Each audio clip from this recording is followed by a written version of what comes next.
Hello there and welcome again to my workshop. Today we're going to do some experimentation with the laser. There's always a certain amount of experimentation with a laser. Each material that you want to either cut or etch, no matter what you want to do with it, every piece of material has its own particular setting. And not only that, each batch of material, now this is thin 1/8 of an inch plyboard, very good ply actually, and the tip as well. If you want to etch a photograph into wood like this, it needs to be the whitest and cleanest type of wood that you can get your hands on. This is very good quality furniture grade. It's very light to sort of white, as near white as you can get wood, but still you can actually detect that there is grain pattern there, and that does actually matter with a laser, because the wood will alter its tendency to scorch, and that's what a laser does. When it transfers a picture onto wood, it will scorch it in or burn it in. And the different types of grain have different density, so that means the laser is going to affect each area of the wood. Like this is a slightly darker area here, it's a slightly lighter area here, so it's going to engrave differently into each area.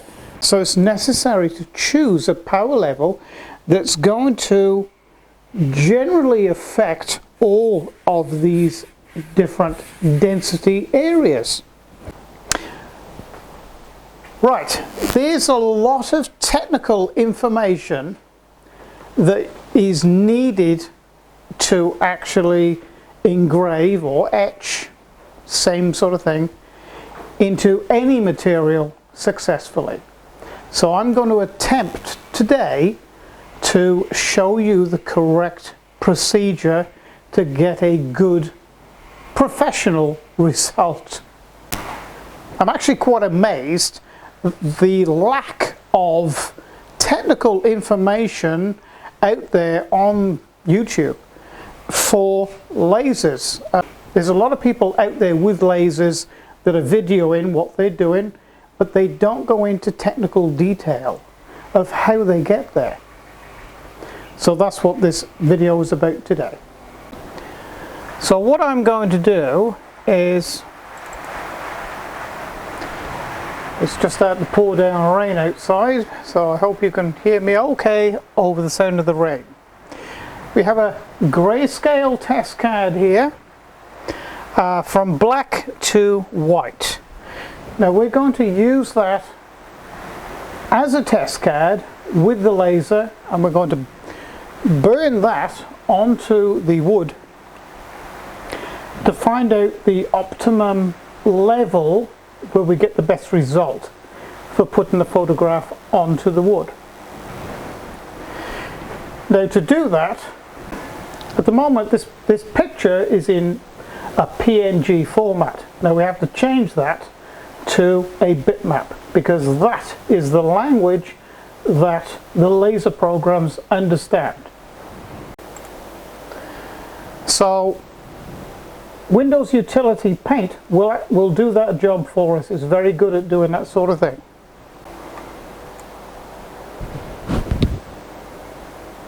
So you just drag and drop it in and simply go to File, Save As a bitmap picture, and just label it. Well, it's automatically labeling for us, and we want to send it to the desktop.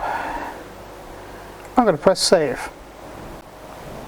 That's all you have to do, and then we can put that picture directly into LaserCut 6.1.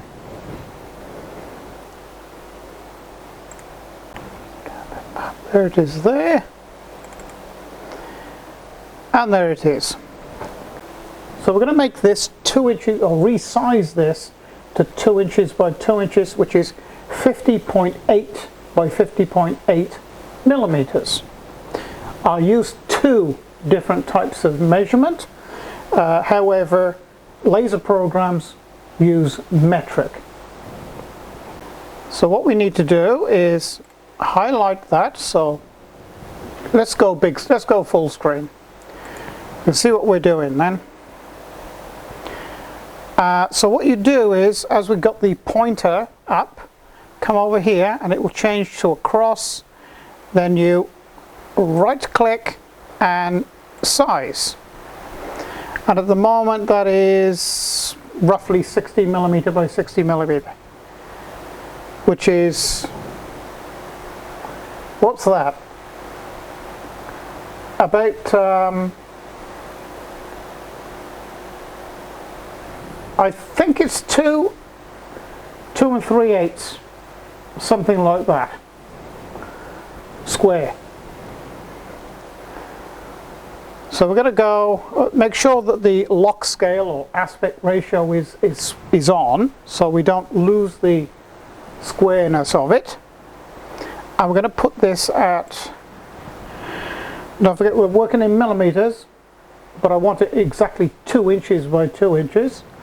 So we're going to have to put the metric equivalent in, which is 50.8, because it's 25.4 millimeters to 1 inch. And we're going to OK that. And we're going to move it here to this square. Doesn't really matter, but just looks geometrically nice. Okay. Now we're going to set this up as a scan or an etching. Okay, at the moment it's at a cut. Oh, let's get rid of that.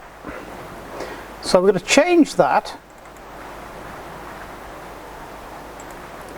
So we're going to change that to an engraving.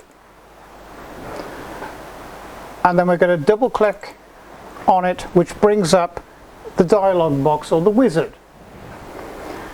A wizard or dialog box is anything on a computer that comes up that you have to fill in. Alright, it's a communication between you and the program, so the program knows what you want it to do and at what level. So hence wizard or communicational or dialog box, all mean the same thing. Okay, let's explain how to fill this in. Top line there, it's grayed out, we don't need to worry about that at all. Now then, engrave speed 300 millimeters per second of traversing of the laser of the carriage. In this case, that's ideal. 300 millimeters is fine into wood.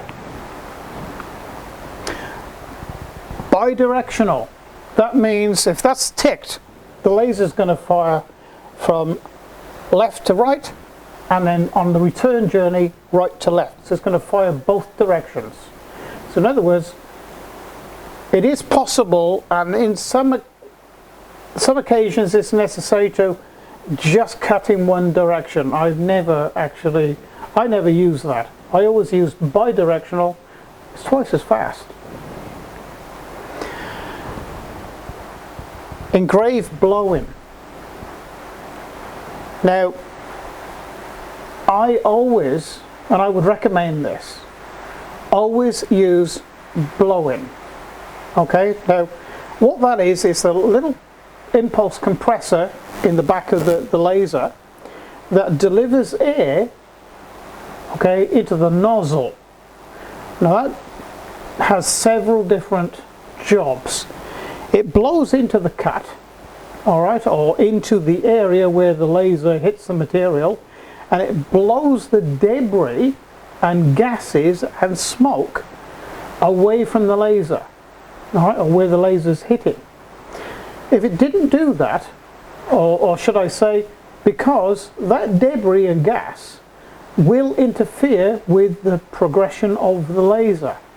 In other words, it's like shining a light through a cloud. It diminishes the laser. However, very slightly, it can.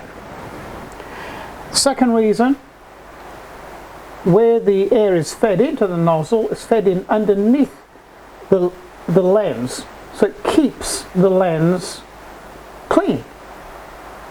And the third reason, quite important one, is the cold airflow coming in underneath the lens keeps the lens cool.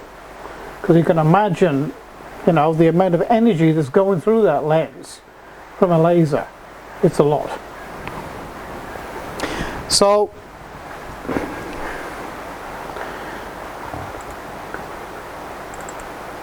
I've been too long talking. Okay, so engraved blowing, power level. In actual fact, this is still set up from the last engraving in wood that I did. And in this material, I know that 20%, okay, now that's not 20% of the actual, of 100 watts.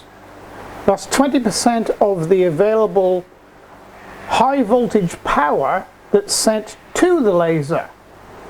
Now the end result of that is that I know that that laser at 20% is going to put out about 32 watts of actual laser power, and at 35 is going to put out about 50 between 50 and 55 laser watts.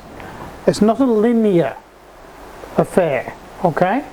In my previous videos I did about a year ago, I go into quite an explanation, and I prove it with a test meter. If you'd like to go and have a look at that if you're interested. Okay.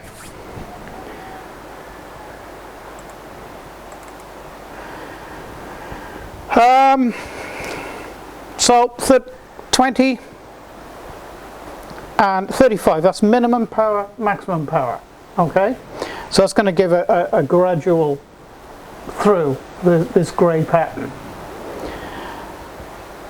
Now this is the step over or scan gap, alright? So each time the laser scans, it's going to progress 0.09 of a millimeter, okay? Very small amount. Here's a couple of fail. About 10, I think, something like that. And in this case, this is fine. I find with this is a 2.5 inch lens in this, and that's a whole other subject about lenses and the shape of the actual laser and how it affects the material. Maybe I'll tell you about that as the laser's going. Down top. It's a little bit of Chinglish. It actually means bottom up. Okay, and you'll see that in a minute. It's going to start down here, go back and forth, and work back that way. That's preferable because any debris that's blown back down from the burn and attached itself to the wood is re-burnt back off. Okay, so none of this matters. This doesn't matter. This would only matter if I wanted to go to a specific area and start a cut on the table. So I'm going to press OK, and it's done it that quick. So I'm going to save that to my stick now. We're going to put a piece of material in the laser and see what it does.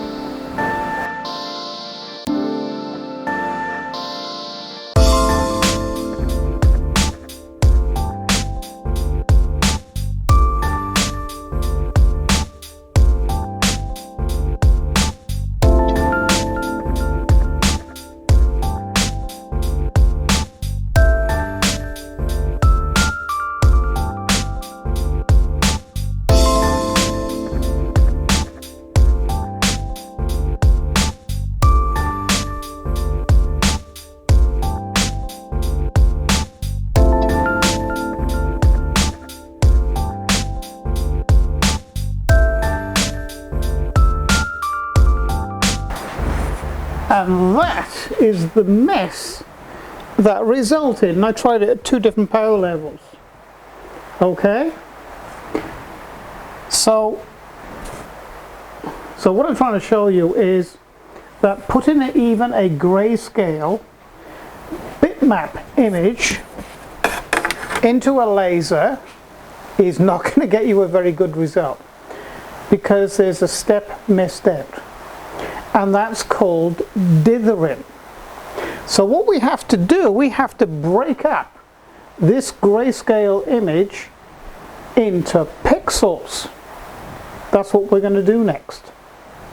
Now this is another very powerful program, and that is GIMP, and it's absolutely free for download and free to use. It's free.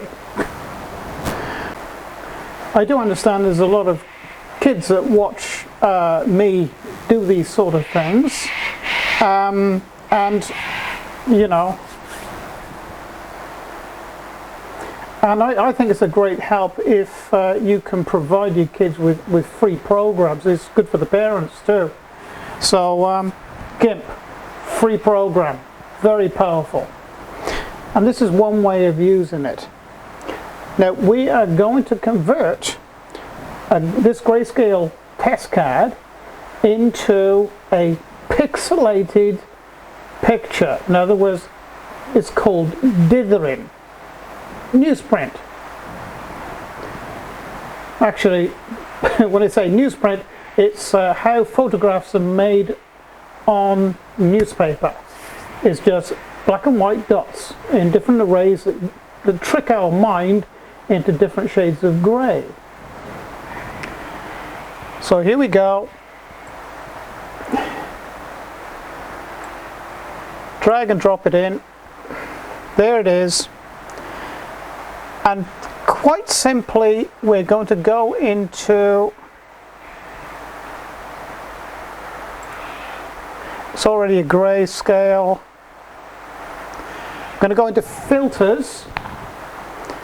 I'm going to come down here to distorts. Okay, and we find it, newsprint. Click. Now this will bring this little dialog box up. Now what you want to do is the smallest speckle size possible. You see it's all little tiny dots.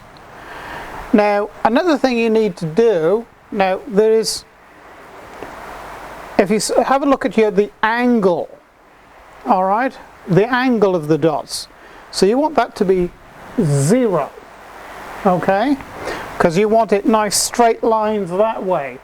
Otherwise you might get some distortion with, you might see some lines coming at an angle. So we're going to put that at, oh,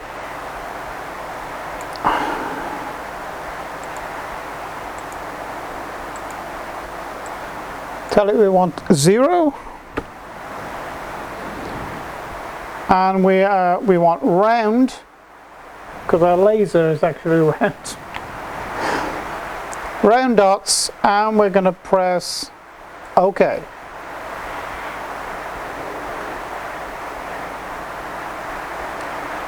So we have a dotted picture now.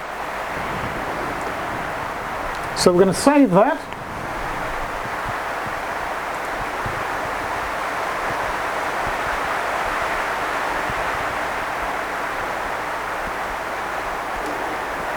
And to save that in GIMP, you export it.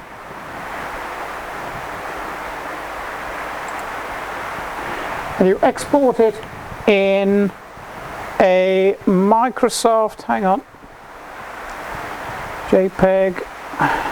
You can save it in all sorts of different ones, whether it be a JPEG image or a GIMP image, a PNG image, but we want a Windows bitmap. Save it all in bitmap. That's what lasers understand. So we're going to bring in our new picture now, and this is dithered. This is the language, or this is the type of picture that a laser understands. If you notice, it's all little squares. These little squares are called pixels. To prove they're little squares, there they are. This is each individual pixel.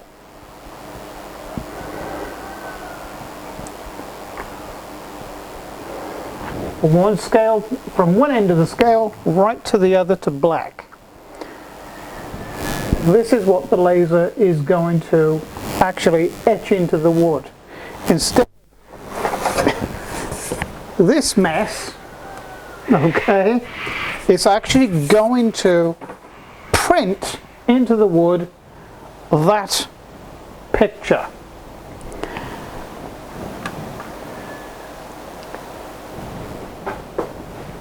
So now we'll head off over to the laser and we'll print this out.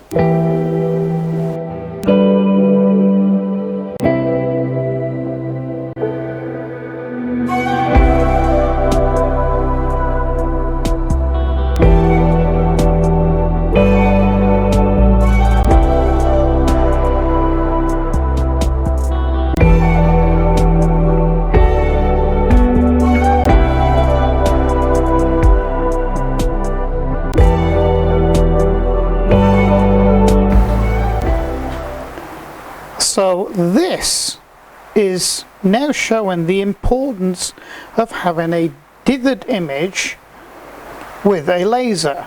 This is a grayscale image, not very good, is it? Because this is a dithered image, and this is how a laser will lay down an image in wood, or indeed glass. So now I'm going to bring up our test image, which is a high resolution black and white picture. And of course it's the black pearl in a bottle, which I think would make a really nice picture etched or burnt into wood. And the dithered picture of this, well, I'll just fetch that up now. Looks something like this. It looks a little grainy, a little messy, but in actual fact, when this is laid down by the laser, you can't actually see the lines or anything like that. But to prove to you that it has been dithered, and it is, the dots are tricking our eyes into seeing greys. It's not really, it's just, it's in that picture, it's just black or white.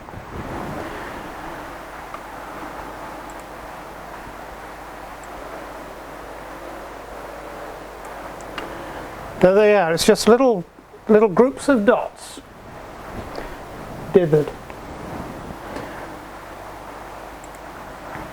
Okay, so we'll take that picture and we'll put it into laser cut now.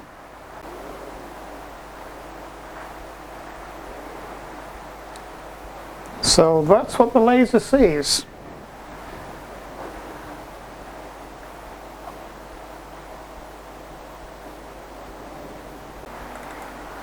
So it's an engraving, and we're going to run it at 400 millimeters a second. And we're going to put this at 20. Oop, not 120. 2035, bidirectional, engraved blowing. Actually, we can probably, yeah, we want a high resolution, that is fine. So that's 0.09 of a millimeter.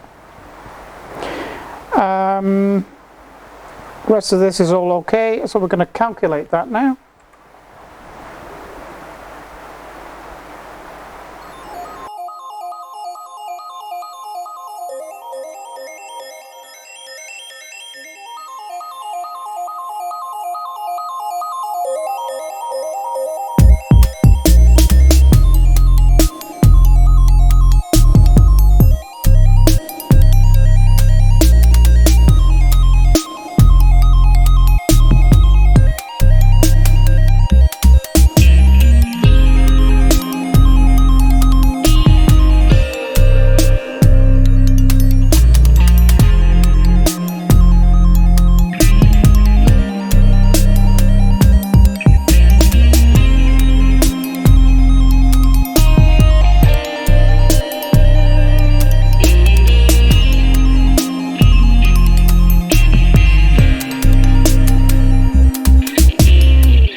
Okay, so that's engraving a photograph, a high definition photograph onto wood, and you can see that the grain pattern in the wood actually does come through as well, but you can actually see the photograph there. Probably if I'd have had the power level a little bit lower, it might have come out a little better, but it's not bad on wood. There are better mediums to engrave on, but it's not bad. It's not bad.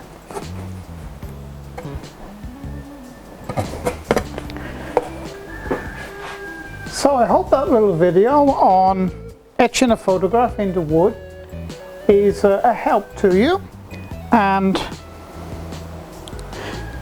please, if you've liked the video, press like and subscribe to my channel. Later on this month I will put a video out on how to engrave into glass. That's quite a difficult one as well. So thank you for joining me, and it's bye for now.